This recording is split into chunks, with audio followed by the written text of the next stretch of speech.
Hello friends, आपका स्वागत है फिर से एक नए वीडियो में। आज की इस वीडियो में मैं आपको ऐसे विभाग की वैकेंसी के बारे में बताने वाला हूं जहां पर वैकेंसीज 14,000 प्लस रहने वाली हैं। अगर आपकी क्वालिफिकेशन 10th पास है, +2 पास है, ग्रेजुएशन होल्डर हो, पोस्ट ग्रेजुएशन होल्डर हो तो आप लोग यहां के लिए अप्लाई कर सकते हो। वैकेंसीज भी काफी अच्छी खासी हैं और ये नौकरी भी यहां पर सरकारी रहने वाली है। जो भी इंटरेस्टेड कैंडिडेट्स जो कि इसके लिए अप्लाई करेंगे, वीडियो को पूरा अंत तक देखिएगा। मैं आप लोगों को यहाँ पर A to Z information provide करने वाला हूँ। इसके अलावा अगर आप लोगों को अप्लाई लिंक चाहिए तो नीचे कमेंट सेक्शन में जाइए, वहां पर आप लोगों को अप्लाई लिंक मिल जाएगा, वहीं से आप लोग डायरेक्ट अप्लाई कर पाएंगे। यहाँ पे बस एक माइनस पॉइंट है, यहाँ पर फीस काफी हाई रखी गई है, तो मैक्सिमम लोग इसकी फीस को देखकर ही अप्लाई नहीं करेंगे। मैं आप लोगों को पर्सनली यही सजेस्ट करूंगा कि अगर आप लोग ये मेरी वीडियो देख रहे हो तो आप लोग यहां के लिए अप्लाई कर देना। मैं आप लोगों को यहां पर 3-4 पोस्ट रहेंगी, उनको सजेस्ट करूंगा, आप लोग वहां के लिए अप्लाई कर देना। इसके अलावा ऑलरेडी मैंने आप लोगों को बता के रखा है, अगर आप लोगों को हर एक जॉब की नोटिफिकेशन टाइम टू टाइम चाहिए तो नीचे रेड कलर का सब्सक्राइब का बटन है, उसको सब्सक्राइब कर दीजिएगा ताकि आप लोगों को हर एक जॉब की अपडेट टाइम टू टाइम मिलती रहे। नीचे डिस्क्रिप्शन बॉक्स में मेरे टेलीग्राम चैनल का लिंक भी है, आप लोग उसको भी ज्वाइन कर सकते हैं। मैं वहां पर भी काफी जॉब्स की अपडेट देता रहता हूं। तो यहाँ पे आप लोग देख पाओगे केंद्रीय विद्यालय संगठन और नवोदय विद्यालय समिति, यहाँ पे आप लोग देख पाओगे इनकी तरफ से वैकेंसीज आउट करी गई हैं, टीचिंग स्टाफ की और नॉन टीचिंग स्टाफ की। नीचे की तरफ लेके चलूं तो आप लोग यहाँ पे देख पाओगे, यहाँ पर इनके हेडक्वार्टर्स के बारे में बताया गया है। यहाँ पे आप लोग देख पाओगे क्या बताया गया है, यहाँ पे इनके 25 रीजनल ऑफिस रहेंगे। आगरा आ गया, अहमदाबाद आ गया, भोपाल आ गया, चंडीगढ़, चेन्नई, देहरादून, दिल्ली, लखनऊ, मुंबई, वाराणसी, यहाँ पे आप लोग देख पाओगे। आप लोग जिस भी हेडक्वार्टर से अप्लाई करेंगे आप लोगों को नियर बाय लोकेशन में ही रखा जाएगा। यहाँ पे आप लोग इसको थोरली पढ़ना चाहो तो आप लोग यहाँ पे इसको पढ़ सकते हो। नीचे की तरफ लेके चलूं तो यहाँ पे क्या बताया गया है, यहाँ पर पोस्ट के बारे में बताया गया है। सबसे पहले जो पोस्ट रहेगी असिस्टेंट कमिश्नर की रहने वाली है। यहाँ पे आप लोग देख पाओगे प्रिंसिपल की रहने वाली है, ग्रुप ए की रहने वाली है, पीजीटी की रहने वाली है, पोस्ट ग्रेजुएट टीचर्स की रहने वाली है। आप लोग यहाँ पे देख पाओगे Hindi, English, physics, chemistry, biology, history, geography, economics, commerce, computer science and biotechnology, यहाँ पे आप लोग देख पाओगे। नीचे की तरफ लेके चलूं तो यहाँ पे पोस्ट ग्रेजुएट टीचर्स की रहने वाली है, मॉडर्न इंडियन लैंग्वेज की, तमिल, तेलुगु, उर्दू, बांग्ला, मणिपुरी, यहाँ पे आप लोग देख पाओगे। यहाँ पर टीजीटी की रहने वाली है, ट्रेन ग्रेजुएट टीचर्स रहने वाले हैं, Hindi, English, Sanskrit, social studies, mathematics, science, art education, work experience, special educator, आप लोग यहाँ पे देख पाओगे।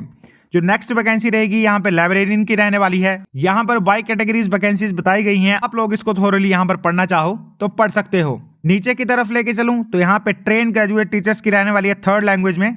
अगर आप लोगों को असामीज आती है, गुजराती, कन्नड़ा, मलयालम, मराठी, मिजो, नेपाली, ओडिया, पंजाबी, तमिल, तेलुगु, उर्दू, बांग्ला, मणिपुरी, आप लोग यहाँ के लिए अप्लाई कर सकते हैं। यहाँ पे जो नेक्स्ट वैकेंसी रहेगी प्राइमरी टीचर्स की रहने वाली है। नीचे की तरफ लेके चलूं तो यहाँ पे नॉन टीचिंग की रहने वाली है, आप लोग यहाँ पे देख पाओगे। स्टेनोग्राफर की रहने वाली है, सेक्रेटरीट असिस्टेंट की रहने वाली है, जूनियर ट्रांसलेटर की रहने वाली है, फाइनेंस ऑफिसर की यहाँ पर रहने वाली है। नीचे की तरफ लेके चलूं तो आप लोग यहाँ पे देख पाओगे, यहाँ पर लैब अटेंडेंट की रहने वाली है और मल्टीटास्किंग स्टाफ की रहने वाली है। अगर आप लोग वाई कैटेगरीज वैकेंसीज चेक करना चाहो तो यहाँ पे आप लोग कर सकते हो। यहाँ पर टोटल नंबर ऑफ वैकेंसीज जो आउट करी गई हैं 14,000 प्लस यहाँ पर वैकेंसीज आउट करी गई हैं और 24 पोस्टेज यहाँ पर रहने वाली हैं। यहाँ पे आप लोग थोरली यहाँ पर पढ़ना चाहो तो पढ़ सकते हो। यहाँ पर हर एक पोस्ट के बारे में लिखा गया है, आप लोग इसको यहाँ पर चेक कर पाओगे। यहाँ पे आप लोग देख पाओगे प्राइमरी टीचर आ गया, फाइनेंस ऑफिसर आ गया, असिस्टेंट इंजीनियर आ गया, stenographer grade 1, grade 2, lab attendant आ गया, तो यहाँ पे मल्टीटास्किंग स्टाफ की वैकेंसी आ गई। आप लोग यहाँ पे इसको पढ़ना चाहो तो पढ़ सकते हो। टोटल नंबर ऑफ जो पोस्ट रहेंगी 24 पोस्ट यहाँ पर रहने वाली हैं। नीचे की तरफ लेके चलूं तो यहाँ पर पोस्ट की डिटेल के बारे में बताया गया है, सैलरी के बारे में बताया गया है और एज के बारे में यहाँ पर बताया गया है। जो सबसे पहले रहेगी असिस्टेंट कमिश्नर की रहने वाली है, यहाँ पे क्वालिफिकेशन रखी गई है, आप लोग इसको थोड़ी पढ़ना चाहो तो पढ़ सकते हो। नीचे की तरफ लेके चलूं तो यहाँ पे वाइस प्रिंसिपल की रखी गई है, मास्टर डिग्री चाहिए आप लोगों की, बीएड चाहिए, यहाँ पर एटलीस्ट आप लोगों के 50% नंबर होने चाहिए फ्रॉम एनसीटीई यूनिवर्सिटी से, आप लोग यहाँ पे देख पाओगे। नीचे की तरफ लेके चलूं तो यहाँ पे पोस्ट ग्रेजुएट टीचर्स रहने वाले हैं। जिन भी लोगों ने मास्टर डिग्री करी है और उनके 50% से ऊपर नंबर हैं तो आप लोग यहाँ के लिए अप्लाई कर सकते हैं। यहाँ पर एज के बारे में बताया गया है, आप लोगों की एज 40 बरस से ऊपर नहीं होनी चाहिए, और यहाँ पर सैलरी के बारे में बताया गया है। आप लोग इसको यहाँ पर पढ़ पाओगे। नीचे की तरफ लेके चलूं तो यहाँ पे भी पोस्ट ग्रेजुएट टीचर्स के बारे में बताया गया है। कंप्यूटर साइंस आ गया, फिजिकल एजुकेशन आ गया। यहाँ पे आप लोग देख पाओगे मेल एंड फीमेल दोनों ही इसके लिए अप्लाई कर सकती हैं। जिनके पास भी क्वालिफिकेशन एमएससी है साइंस में तो आप लोग यहाँ के लिए अप्लाई कर सकते हो। नीचे की तरफ लेके चलूं, अगर आप लोगों के पास मास्टर है इन फिजिकल एजुकेशन तो आप लोग यहाँ के लिए अप्लाई कर सकते हैं। ऊपर की जितनी भी वैकेंसीज थी मैक्सिमम ग्रेजुएशन होल्डर के लिए थी और पोस्ट ग्रेजुएशन होल्डर के लिए थी।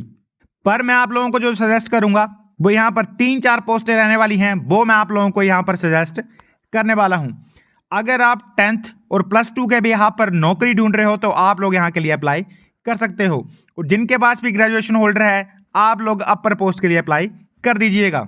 अगर आप लोग ग्रेजुएशन होल्डर हो तो आप लोग यहाँ पर स्टेनोग्राफर के लिए अप्लाई कर सकते हैं। एज यहाँ पर 18 से 30 के बीच में रखी गई है और यहाँ पर सैलरी के बारे में बताया गया है। अगर आप लोगों के पास ग्रेजुएशन है तो आप लोग यहाँ के लिए अप्लाई कर सकते हैं और यहाँ पर टाइपिंग स्पीड भी मांगी गई है। नीचे की तरफ लेके चलूँ तो यहाँ पे जो नेक्स्ट पोस्ट रहेगी स्टेनोग्राफर ग्रेड 2 की रहने वाली है। एज आप लोगों की 27 से ज़्यादा नहीं होनी चाहिए। लेवल 4 की आप लोगों को यहाँ पर सैलरी मिलने वाली है। यहाँ पर टाइपिंग स्पीड के बारे में बताया गया है, आप लोग यहाँ पे इसको चेक कर पाओगे। नीचे की तरफ लेके चलूँ तो यहाँ पर जूनियर सेक्रेटरीट असिस्टेंट रहने वाला है। अगर आप +2 पास हो तो आप लोग यहाँ के लिए अप्लाई कर सकते हो। आप लोग यहाँ पे देख पाओगे, यहाँ पर बताया गया है। तो जिनकी भी क्वालिफिकेशन +2 पास है आप लोग जूनियर सेक्रेटरीट असिस्टेंट के लिए यहाँ पर अप्लाई कर सकते हैं। नीचे की तरफ लेके चलूँ तो यहाँ पे लैब अटेंडेंट रहने वाला है। यहाँ पर भी क्वालिफिकेशन +2 रखी गई है। आप लोग यहाँ पे देख पाओगे एज 18 से 30 के बीच में होनी चाहिए और यहाँ पर लेवल 1 की सैलरी आप लोगों को मिलने वाली है। नीचे की तरफ लेके चलूं तो यहाँ पे जो नेक्स्ट वैकेंसी रहेगी एमटीएस की रहने वाली है, मल्टीटास्किंग स्टाफ की रहने वाली है। यहाँ पर सैलरी के बारे में बताया गया है और यहाँ पर एज के बारे में बताया गया है। जिनकी भी क्वालिफिकेशन 10th पास है आप लोग यहाँ के लिए अप्लाई कर सकते हैं। बेसिकली मैंने आप लोगों को एमटीएस की वैकेंसी के बारे में बताया, लैब अटेंडेंट की वैकेंसी के बारे में बताया, आप लोग यहाँ पे देख पाओगे जूनियर सेक्रेटरीट की वैकेंसी के बारे में बताया और स्टेनोग्राफर के बारे में बताया और स्टेनोग्राफर ग्रेड 1 के बारे में बताया। इसके अलावा और जितनी भी वैकेंसीज रहने वाली हैं यहाँ पर ग्रेजुएशन होल्डर वालों के लिए रहने वाली हैं, पोस्ट ग्रेजुएशन होल्डर के लिए रहने वाली हैं, बीएड और एमएड के लिए यहाँ पर वैकेंसीज रहने वाली हैं। अगर आप लोगों के पास क्वालिफिकेशन है तो आप लोग यहाँ पे पढ़ लीजिएगा और अपने हिसाब से यहाँ पर अप्लाई कर दीजिएगा। यहाँ पर एज रिलैक्सेशन भी रहने वाली है एज पर रूल। आप लोग यहाँ पे देख पाओगे ST/SC को यहाँ पर 5 साल की एज रिलैक्सेशन रहने वाली है, OBC को यहाँ पर 3 साल की एज रिलैक्सेशन रहने वाली है। यहाँ पर ये बताया गया है कैसे आप लोगों ने अप्लाई करना है। यहाँ पर इनकी 2 वेबसाइट दी गई हैं, आप लोग यहाँ पे विजिट करना चाहो तो यहाँ पे आप लोग कर सकते हो। अगर मैं बात करूँ इनकी फीस की तो यहाँ पर फीस काफ़ी हाई रखी गई है। मैं आप लोगों को बाई पोस्ट के हिसाब से बताऊँगा। जो असिस्टेंट कमिश्नर के लिए अप्लाई करेंगे उनके लिए यहाँ पर जो एग्जामिनेशन फीस है 2300 रुपये रखी गई है और प्रोसेसिंग फीस 500 रुपया रखी गई है। ये UR कैटेगरी के लिए रहने वाली है। सारी की सारी फीस आप लोग यहाँ पे देख पाओगे। अगर मैं बात करूँ MTS की तो यहाँ पे 1200 रखी गई है और जो प्रोसेसिंग फीस है यहाँ पर 500 रुपया रखी गई है। लैब अटेंडेंट के लिए भी सेम रहेगी, सेक्रेटरीट असिस्टेंट के लिए भी सेम रहेगी, स्टेनोग्राफर ग्रेड 1 और ग्रेड 2 के लिए भी यहाँ पर सेम रहने वाली है। जो भी PGT के लिए और TGT के लिए अप्लाई करेंगे उनके लिए यहाँ पर जो फीस रखी गई है 1500 रखी गई है और जो प्रोसेसिंग फीस है वो 500 रुपया रखी गई है। एग्जामिनेशन फीस जो रहेगी सिर्फ UR कैटेगरी वालों को ही पे यहाँ पर करनी पड़ेगी। जो ST हैं, SC हैं, PWBD हैं या एक्स सर्विसमैन हैं उनके लिए यहाँ पर फीस का कोई प्रावधान नहीं रखा गया है। उनको यहाँ पर प्रोसेसिंग फीस ही पे करनी पड़ेगी, 500 रुपये आप लोग यहाँ पे देख पाओगे। अगर मैं बात करूँ मोड ऑफ सिलेक्शन की तो यहाँ पे आप लोगों को 2 पेपर आने वाले हैं। जो पेपर 1 रहेगा उसका सिलेबस यहाँ पर रहने वाला है, आप लोग यहाँ पे देख पाओगे। यहाँ पर ऑब्जेक्टिव क्वेश्चंस आप लोगों को यहाँ पर आने वाले हैं, आप लोग यहाँ पे देख पाओगे। नंबर ऑफ क्वेश्चन जो रहेंगे 100 रहेंगे और टोटल नंबर ऑफ मार्क्स यहाँ पर 300 रहने वाले हैं। यहाँ पर बाई पोस्ट के हिसाब से बताया गया है। जो दूसरा पेपर होगा आप लोग यहाँ पे देख पाओगे, जो स्टेनोग्राफर के लिए अप्लाई करेंगे उनकी टाइपिंग स्पीड होगी, पोस्ट के हिसाब से आप लोगों ने अप्लाई किया होगा। यहाँ पर वही पेपर आने वाला है। जो बेसिक पेपर था वो ये था, आप लोग यहाँ पे देख पाओगे। ये पेपर 1 यहाँ पर रहने वाला है। जो पेपर 2 रहेगा वो पोस्ट के हिसाब से ही आने वाला है। यहाँ पर सेंटर के बारे में नहीं बताया गया है। पेपर यहाँ पर आप लोगों को 2 लैंग्वेज में आने वाला है, हिंदी और इंग्लिश लैंग्वेज में यहाँ पर आने वाला है। मैं आप लोगों को पर्सनली यही सजेस्ट करूंगा कि अगर आप 10th पास हो, +2 पास हो, ग्रेजुएशन होल्डर हो, पोस्ट ग्रेजुएशन होल्डर हो, तो आप लोग यहाँ के लिए अप्लाई कर दीजिएगा। मैक्सिमम लोग इसकी फीस को देखकर ही अप्लाई नहीं करेंगे। मैंने आप लोगों को यहाँ पर 5-6 पोस्टें सजेस्ट करी हैं जो भी 10th और +2 के बिहाफ पर नौकरी ढूंढ रहे हैं, और जिनके पास भी ग्रेजुएशन है, पोस्ट ग्रेजुएशन है, वो टीजीटी या तो पीजीटी के लिए अप्लाई कर दीजिएगा। जो भी इंपॉर्टेंट चीजें थी मैंने आप लोगों को बता दी हैं। अगर आप लोगों को फिर भी कुछ नहीं पता चलता है तो कमेंट सेक्शन में जरूर बताइएगा। आज की वीडियो में बस इतना ही। धन्यवाद।